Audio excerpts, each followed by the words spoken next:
வணக்கம் மக்களே, நீண்ட நாள் பிறகு உங்களோடு பேச வந்திருக்கிறேன். நான் உங்கள் ஆர்எஸ்.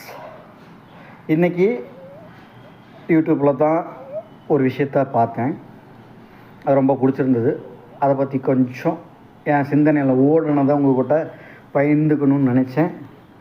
அந்த ஒரு விஷயம், சுவாசிக்கின்ற குழந்தைகள் வாழ்கின்றன, வாசிக்கின்ற குழந்தைகள் வளர்கின்றன அப்படின்னு ஒரு விஷயத்த சொன்னாங்க. ரொம்ப அற்புதமாக இருந்தது. அதன்படியில் தான் நம்ம முன்னோர்களும் வகுத்திருக்காங்க. எல்லாத்துக்கும் தெரியும், முப்பெரும் தேவர்கள் யாருன்னா பிரம்மா, விஷ்ணு, சிவன். முப்பெரும் தேவியர்கள்னால் சரஸ்வதி, லட்சுமி, பார்வதி.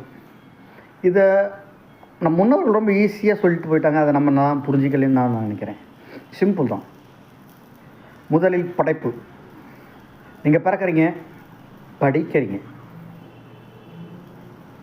சரஸ்வதியோட வேலை படிப்பு, பிரம்மாவோட வேலை படைப்பு.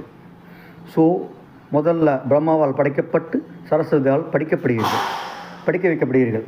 பிறகு அதன் வழி நீங்கள் உங்கள் குடும்பத்திற்கு உங்களுக்காக உங்களை நீங்கள் காத்துக்கிறீங்க. அதன் மூலிமா செல்வத்தை ஈட்டுறீங்க. விஷ்ணு, லட்சுமி.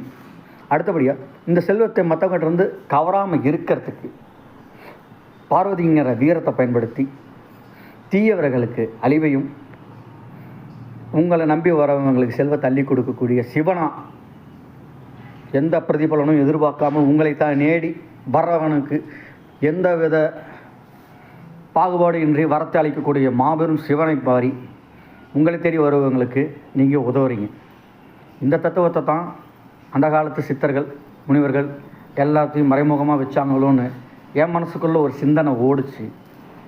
அதை அவங்க கூட பகிர்ந்துக்கணும்னு நினச்சேன், பகிர்ந்துக்கிட்டேன். நன்றி, வணக்கம்.